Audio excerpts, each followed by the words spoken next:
Nós vamos continuar hoje nosso estudo na primeira carta de Paulo a Timóteo.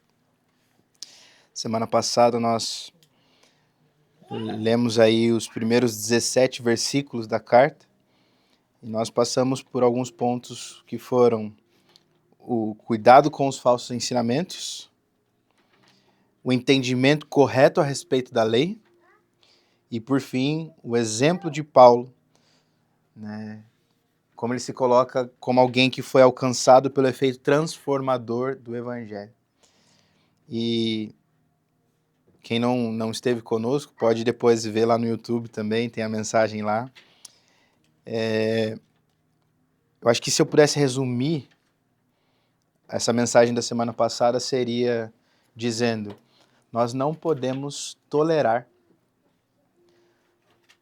por um instante sequer qualquer falso ensinamento. Porque 2 Timóteo, capítulo 1, vai nos dizer que a doutrina dos falsos mestres é como um câncer que corrói o corpo. Então, qualquer atitude nossa, por menor que seja, de tolerar qualquer falso ensinamento, é uma permissão nossa para que esse câncer percorra o nosso corpo. E aí, como nós combatemos isso? Com a sã doutrina, que é a doutrina que promove saúde ao corpo, vitalidade ao corpo. E é isso que nós estamos buscando viver nesses tempos, e eu espero que você esteja se dedicando a isso. Uma vez que nós identificamos, então, os falsos ensinamentos, existe agora diante de nós uma responsabilidade. Você pode repetir isso? Responsabilidade. Para você guardar bem no seu coração. A graça que está diante de nós é uma graça que exige de nós responsabilidade. Alguns teólogos vão chamar isso de graça responsável. E nós precisamos hoje entender, e nós vamos juntos entender isso, a nossa responsabilidade de agir mediante aos falsos ensinamentos.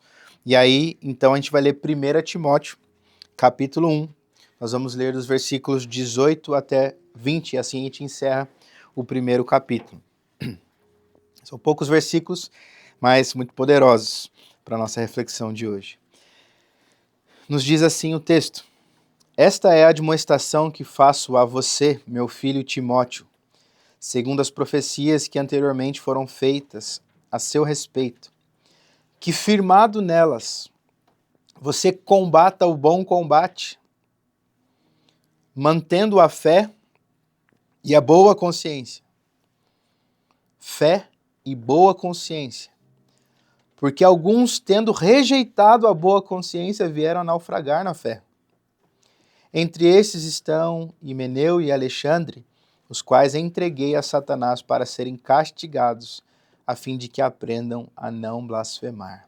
Até aqui, Pai, mais uma vez nós te pedimos, alcança o nosso coração, alcança a nossa mente, nosso entendimento, que essa palavra realmente faça do nosso corpo um corpo saudável. Nos ajuda, Senhor, a viver tudo aquilo que nós vamos ouvir hoje. O Senhor nos pede para sermos praticantes, e aqui está o nosso coração cheio de disposição para isso, Pai. Oramos em Teu nome, em nome de Jesus. Falsos ensinamentos trazem efeitos desastrosos para uma comunidade. Paulo está alertando Timóteo. Paulo está ensinando Timóteo, seu filho na fé, a lidar com essas questões que adoecem a igreja. Que adoecem não só a igreja no sentido corporativo, ou seja, da comunidade, mas adoece também o indivíduo. A falsa doutrina, os encargos, a religiosidade, ela adoece também o indivíduo que é alcançado por essas coisas. E nós já falamos que a resposta está na sã doutrina, ensinamento que traz saúde. E nós somos aqui frutos de um evangelho que nos curou. Amém? Nós somos fruto de um evangelho que nos curou. E nós agora temos então, diante desse fruto, uma responsabilidade de agir. O evangelho que nos curou nos impulsiona a ir.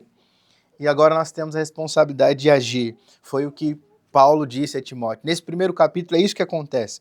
Paulo adverte contra as falsas doutrinas, organiza o pensamento a respeito da lei, se coloca como efeito transformador, um exemplo do efeito transformador do evangelho, e aí ele fala assim, agora é a sua vez, Timóteo, de combater o bom combate. E após algumas dicas, né, nos primeiros versículos que nós já lemos, Paulo está concluindo então uma primeira etapa da carta, dizendo ao jovem pastor, ao jovem líder, que ele ensinou, que ele admoestou. Ele falou assim, Timóteo, agora eu vou te explicar o que é necessário, o que é importante que você faça. E eu quero que você se coloque hoje no lugar do Timóteo, ouvindo essas palavras como se fosse um conselho de Paulo para você também, né? Porque certamente você, de alguma forma, em algum nível, tem um compromisso com o Senhor, um compromisso que você é responsável por agir e fazer isso de maneira que é devida. Vamos pensar então nesse texto. A primeira coisa que nos chama atenção aqui, que me chama atenção, na verdade, na fala de Paulo é combata o bom combate.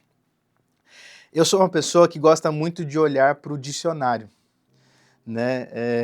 Foi até engraçado que nós fomos na conferência da F-Hop, e aí lá a gente teve aquela sala profética, e o cara olhou para mim e foi orar e falou assim, cara, eu te vejo como um dicionário. Faz sentido? Eu falei assim, meu apelido na escola era dicionário. E eu amo o dicionário, eu gosto de entender o porquê das palavras e saber usar bem ela, porque eu acho que a gente usa muitas vezes erradas as palavras, com entendimento completamente equivocado do que ela realmente quer dizer. E aí eu fui olhar então as duas definições aqui, olhar a definição de combate, né? E o dicionário nos traz duas definições. Primeiramente, um aspecto militar, que fala sobre o combate como uma luta entre grupos poucos numerosos. É menor do que uma batalha. Então pensem, é um enfrentamento, mas não muito numeroso, como é uma batalha, como a gente imagina, né? Dois grandes exércitos se encontrando. O combate ele está ali entre grupos menores. Pelo menos é o que o dicionário vai nos dizer, né? Essa é um dos aspectos. Mas existe um aspecto também figurado. E o combate, então, no aspecto figurado, é uma discussão em torno de um assunto, um debate. Quando verdades antagônicas, ou seja, duas coisas distintas entram em conflito, elas entram em combate. Não tem discussão, tem debate, até que se prevaleça uma verdade sobre a outra. Né? É impossível nós conversarmos com pessoas que pensam diferente de nós a respeito de um assunto sem entrarmos num debate. Porque verdades antagônicas, elas se chocam naturalmente. Elas entram naturalmente em combate, em conflito. E aí o importante é a gente entender que o conflito é das ideias e não das pessoas. Porque muitas vezes a gente acaba fazendo isso. Fazendo do outro um inimigo porque ele pensa diferente de mim. Mas o conflito, o combate, ele está nas ideias e não nas pessoas que discutem as ideias. Para que se prevaleça a ideia verdadeira. Se eu faço do outro um inimigo, como é que eu vou querer que prevaleça o evangelho e fazer dele o meu irmão? Então, quando eu entro num combate, num embate com alguém que pensa diferente de mim, eu preciso sempre carregar isso. É um debate em torno da ideia e não das pessoas. Porque com as pessoas nós queremos reconciliação, nós queremos amizade, nós queremos comunhão, né? Mas voltando aqui, combate então tem essas duas definições. O aspecto militar, a luta entre grupos pouco numerosos, e no aspecto figurado, uma discussão. Eu sei que a gente vive num mundo bem polarizado e algumas pessoas se sentem desconfortáveis com a ideia militar, mas e pode ser que essas pessoas acabam usando só o segundo significado da palavra, o que minimiza o que o texto de fato quer dizer. Porque o aspecto que Paulo está trazendo aqui é um aspecto militar. Paulo está dizendo assim, combata o bom combate. E no grego, esse combate ele é traduzido por faça guerra. Sirva como um soldado. Certo? Então, sirva como um soldado nesse combate. E o substantivo combate, não o verbo, mas o substantivo no grego vai significar campanha, expedição, serviço militar. Então nós poderíamos traduzir essa frase literalmente e chegar no seguinte resultado, olha só: faça a guerra como soldado numa campanha. Combata o bom combate. Faça a guerra, sirva como um soldado numa campanha. Eu não sei vocês, não tenho desejo nenhum de ir para uma guerra. Mas se fosse, eu teria que me portar como um soldado mais inteligente, mais esforçado possível para garantir a minha sobrevivência. E aqui ele está dizendo assim, vocês têm que trabalhar como soldados, ou seja, o soldado está sempre alerta, ele está sempre a postos, né? Então, isso aqui é muito importante, a gente olhar para o texto dessa maneira. Ambas as palavras combater e combate, elas vêm da mesma raiz no grego, que é stratos, que carrega a ideia de estratégia. A ideia de que para estarmos nessa luta, nós precisamos de estratégias. A ideia de que a carreira do discípulo, ela é difícil mesmo, ela é cheia de desafios, cheia de dificuldades, como é a vida de um soldado. E por isso nós precisamos então de boas estratégias para nos mantermos firmes, vivos em meio a tudo isso. A gente acabou de encerrar uma série de mensagens a respeito de Efésios, lá em Guará, e a última mensagem, a Júlia que compartilhou, e fala sobre a armadura da fé, né? Revistam-se da armadura de Deus, e ele diz assim, fiquem firmes. Fiquem firmes. O soldado, ele precisa de firmeza, ele precisa de estratégia, ele precisa se revestir de uma armadura. E graças a Deus que a armadura que nós carregamos não é nossa, mas é a armadura do próprio Deus.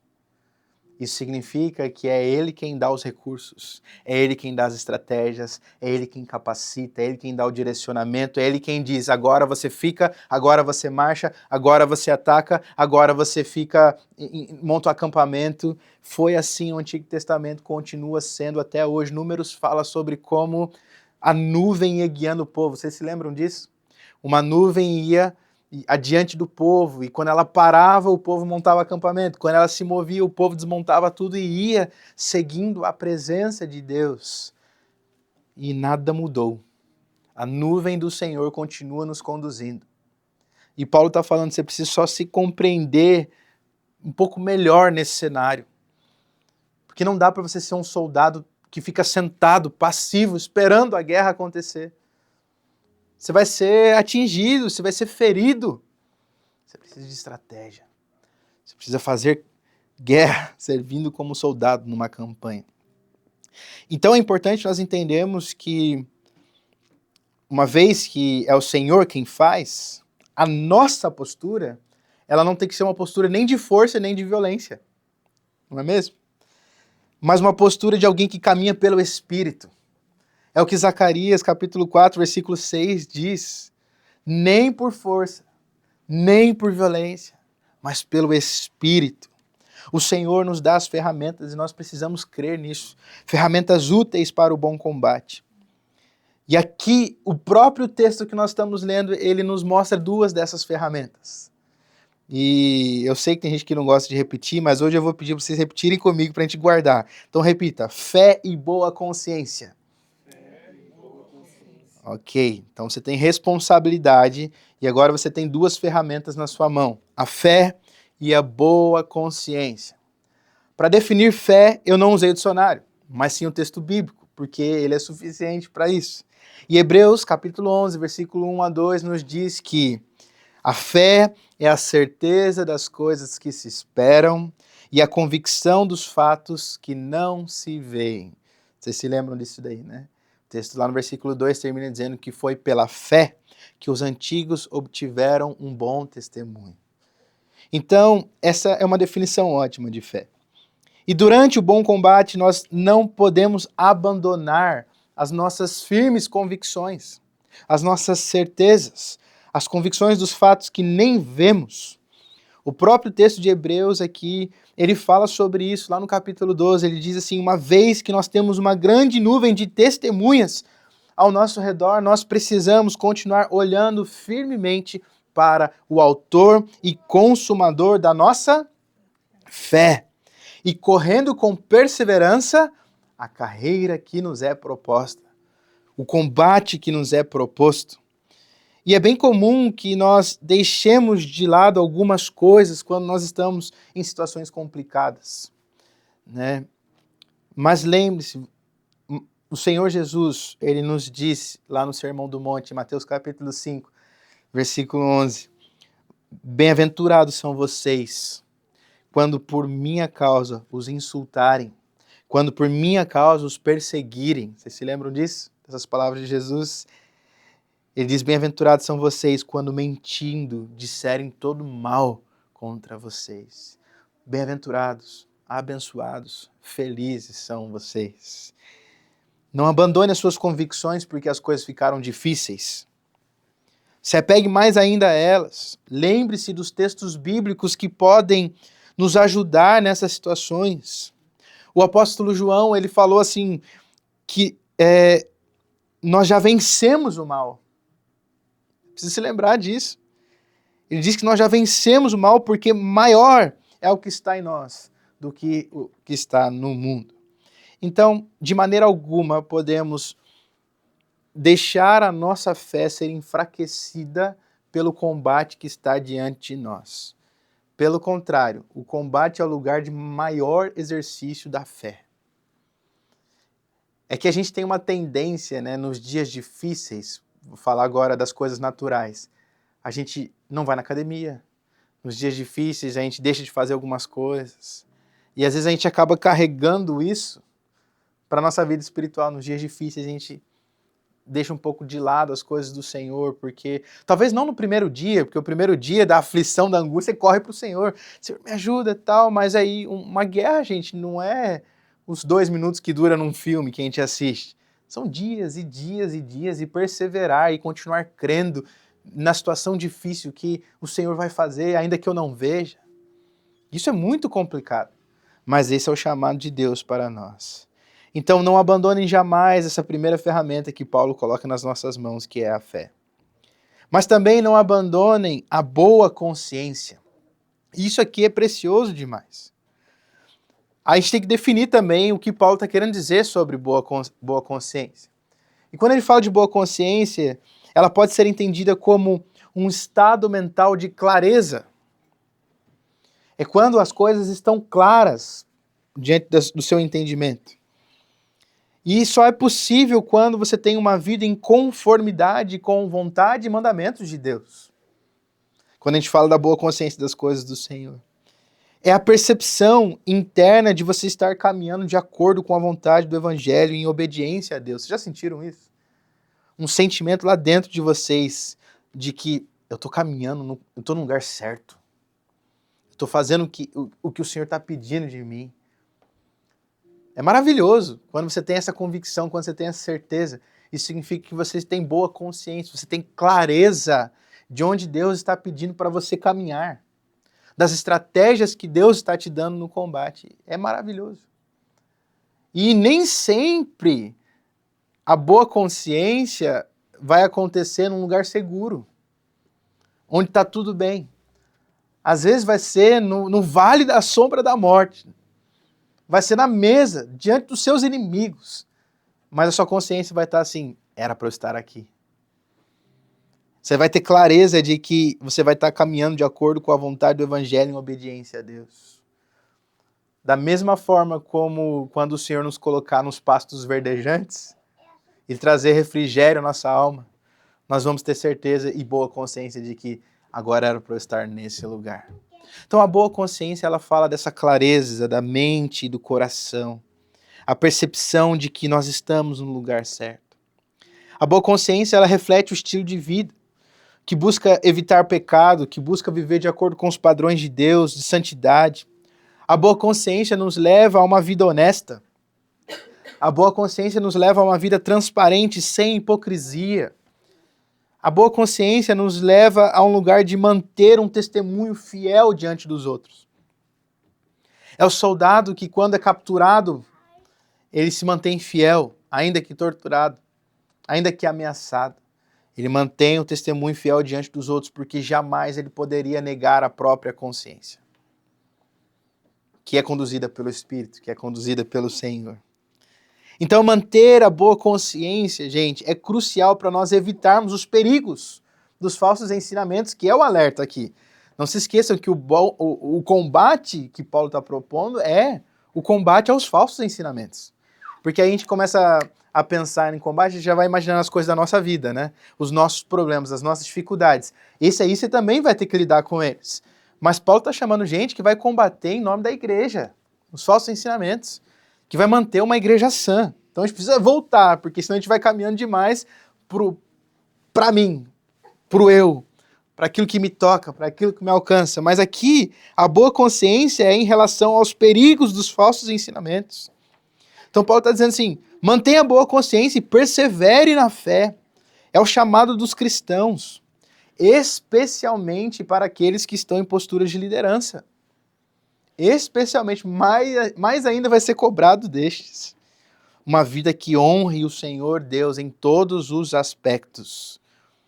A gente tem que se encontrar do aprovado diante da palavra do Senhor. É o que Timóteo nos diz, né? Paulo diz a Timóteo, procura apresentar-te a Deus como obreiro aprovado, que não tem do que se envergonhar, mas maneja bem a palavra da verdade. Olha que poderoso. Procura-te, ou seja, esforça-te, encontra um meio de se apresentar diante de Deus aprovado, como alguém que não tem do que se envergonhar, alguém que é irrepreensível e maneja bem a palavra da verdade.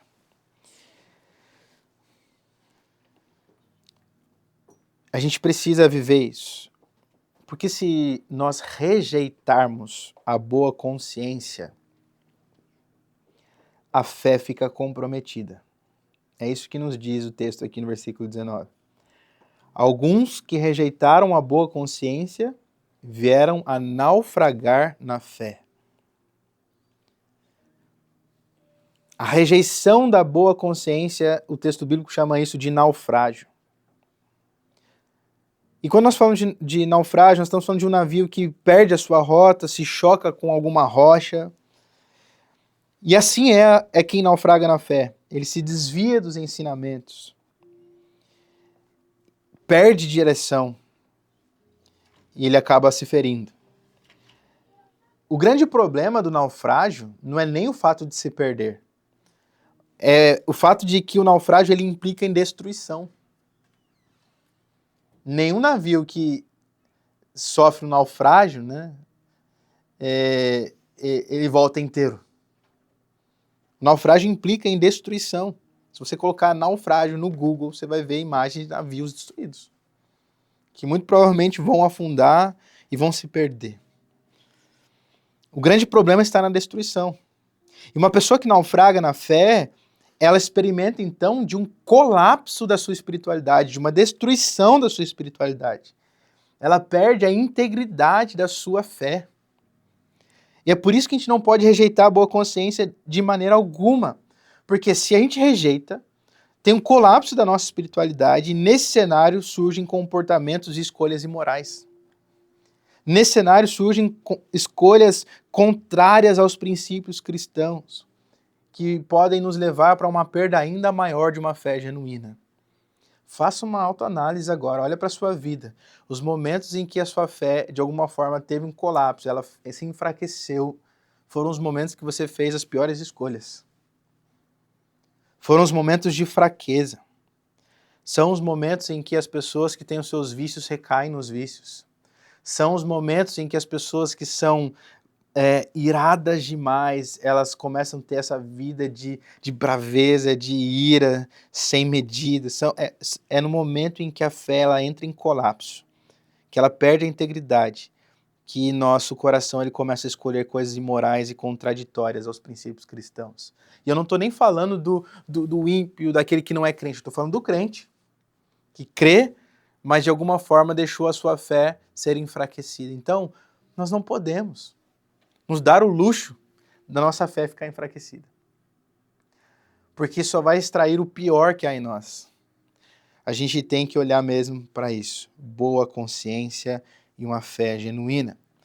Porque, infelizmente, e é o que o texto nos diz no versículo 20, algumas pessoas acabam vivendo essa experiência. O texto aqui que nós lemos, ele nos apresenta duas dessas pessoas. E ele cita os nomes.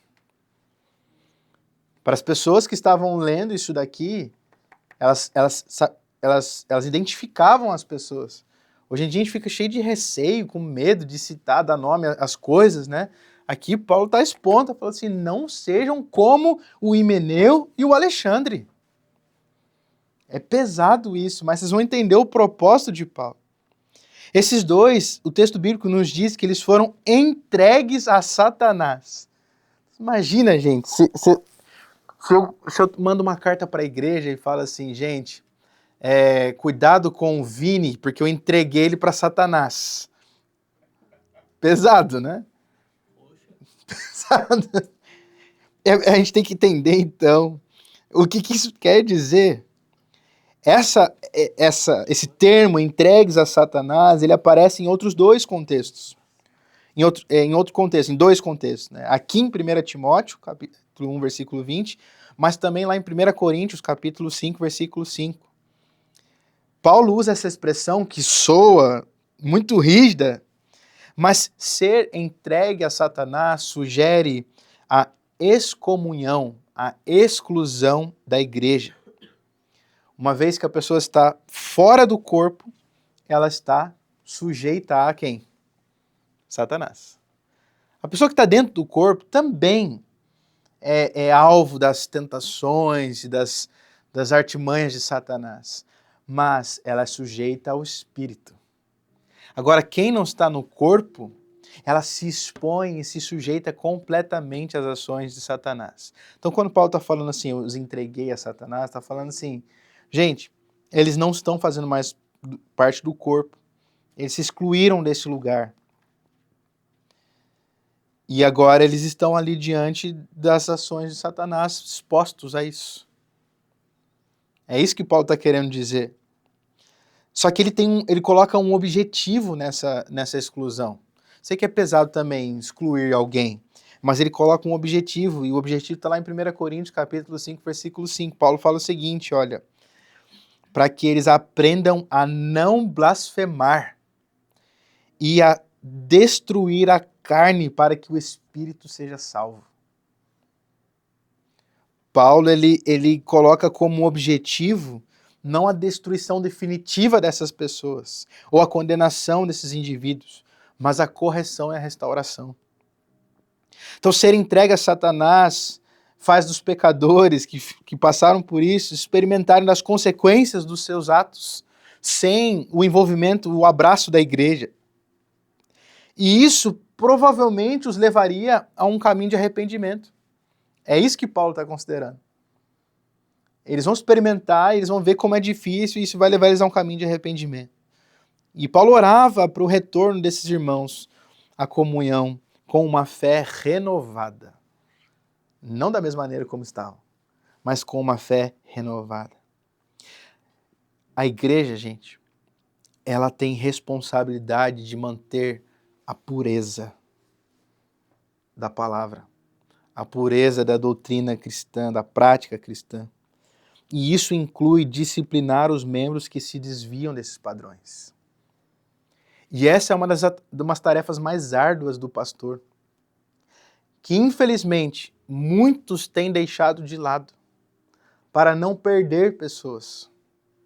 Mas mal sabem que, na verdade, já perderam os corações que estão entregues a Satanás. O ato de não disciplinar, de não corrigir, de não admoestar, é só permitir com que o câncer que corrói essas pessoas faça parte da igreja e corroa também a igreja. Então, como pastor, como líderes, como igreja, nós precisamos entender que a disciplina é bíblica e é boa. Ela é para um objetivo bom. E, gente, embora pareça severo, ela carrega uma esperança. Nenhum pastor que disciplina, nenhum líder que disciplina, ele disciplina com vontade de, ai, que coisa boa, de puxar a orelha dessa pessoa, ai, que coisa boa, sabe, confrontar aquela pessoa. Nenhum pastor sai de casa feliz porque vai disciplinar alguém. Pelo contrário, sai de casa com o coração pesado. Sai de casa com o coração, sabe, apertado e com um desejo, com uma esperança de que aquela pessoa reconheça os seus erros, se arrependa e seja restaurado à comunhão. Porque, na verdade, uma pessoa que está dentro da igreja, mas com uma mentalidade completamente diferente, ela é como o filho, que eu brinco, né, até falei com o Gil, eu tenho um filho pródigo e o filho prodígio, o que ficou em casa, mas não sabia de nada. Não tinha entendido ainda que aquilo que ele estava ali era dele, que ele podia desfrutar daquilo. Aí quando o filho pródigo volta, ele fala, pai, você matou para ele, o novilho deu um anel, deu uma capa, fez uma festa e para mim você não faz nada. E o pai fala assim, cara, tudo que eu tenho aqui é seu. Os filhos que a gente permite ficar dentro da igreja, sem correção, sem instrução, eles são como esse filho, que estão dentro, mas não entenderam nada do que possuem. Então, gente, ser igreja não é brincadeira, não é um culto que a gente marca num lugarzinho e a gente lê o texto bíblico e a gente canta. Ser igreja tem a ver com sermos frutíferos, sermos conscientes, termos uma fé sincera. Ser igreja tem a ver com nós olharmos para a palavra de Deus e vivermos essa palavra. Paulo está chamando a atenção de Timóteo para que ele viva uma vida útil. Eu quero te perguntar, o seu cristianismo é útil?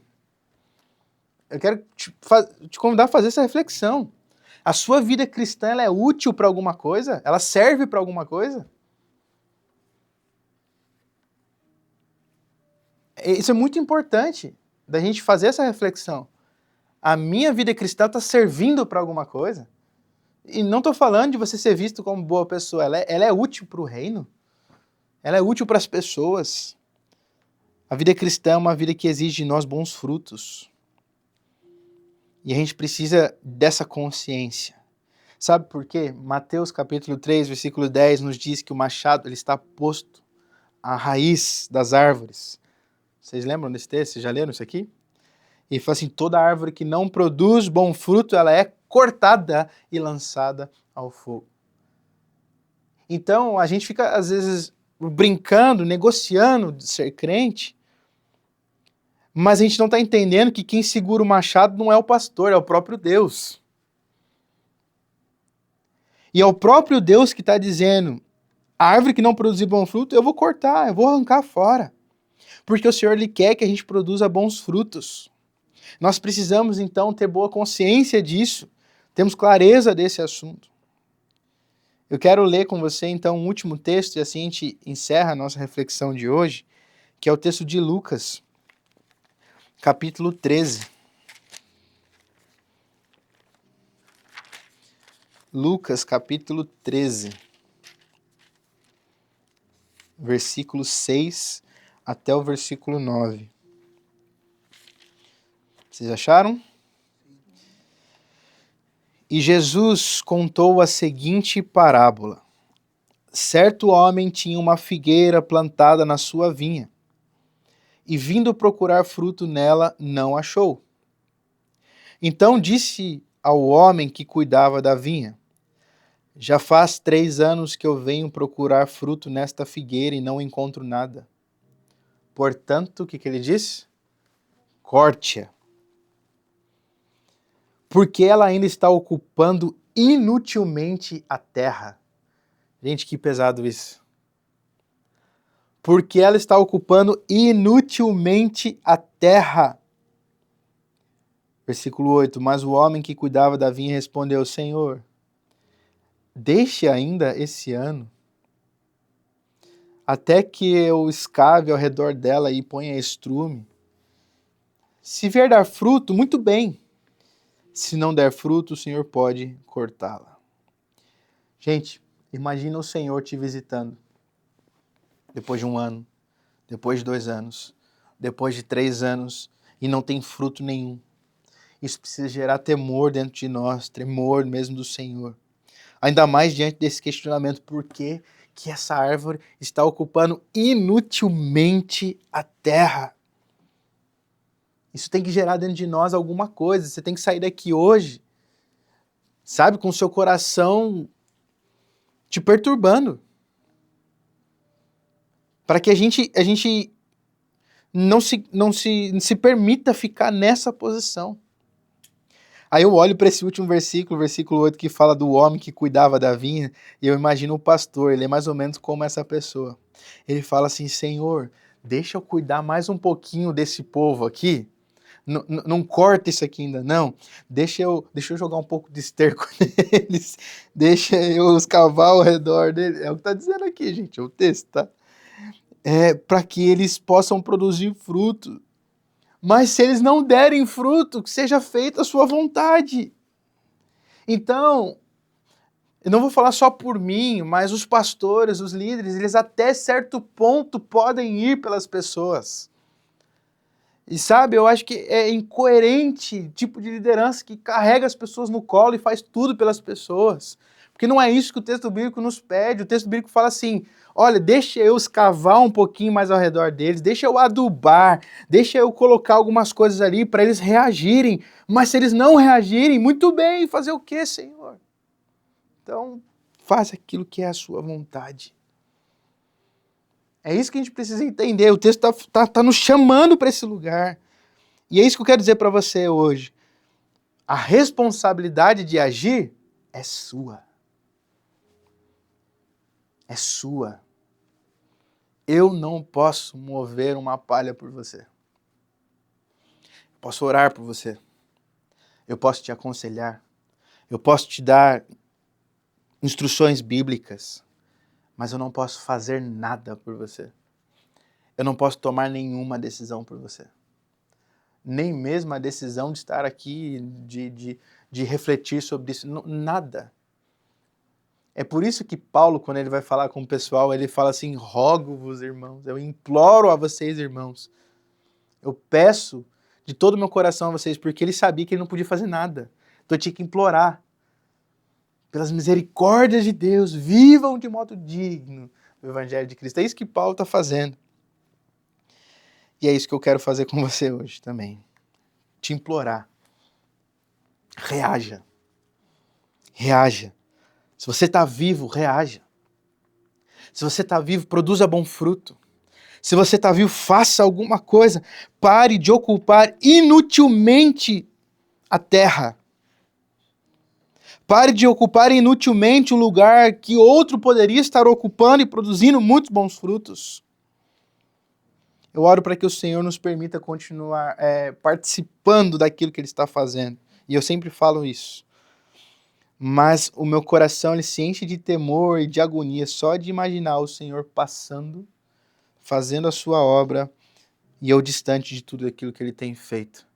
Como essa árvore deixada para trás, porque não produzia bom fruto. Eu espero que você entenda nessa manhã que assim como Timóteo precisou agir, nós aqui precisamos agir.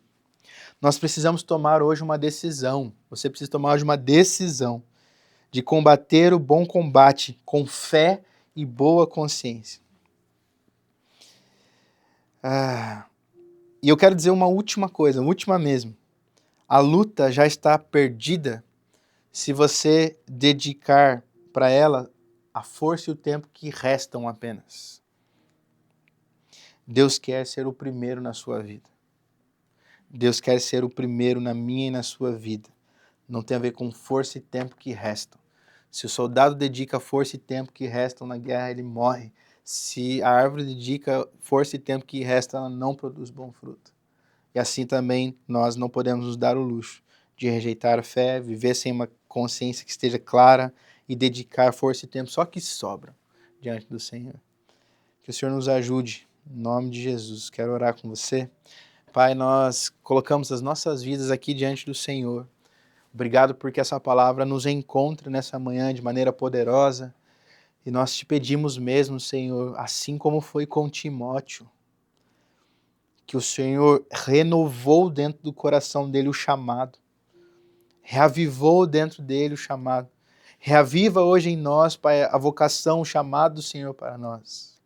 Não nos permita ocupar inutilmente a terra que o Senhor nos tem dado, Senhor, mas que seja um lugar de dar bons frutos, Senhor. Não nos deixe tolerar, Senhor, os falsos ensinamentos. Não nos deixe tolerar, Senhor, as coisas que não vêm do Senhor. Pelo contrário, Senhor, nos permita reagir diante de tudo isso, entender a nossa responsabilidade.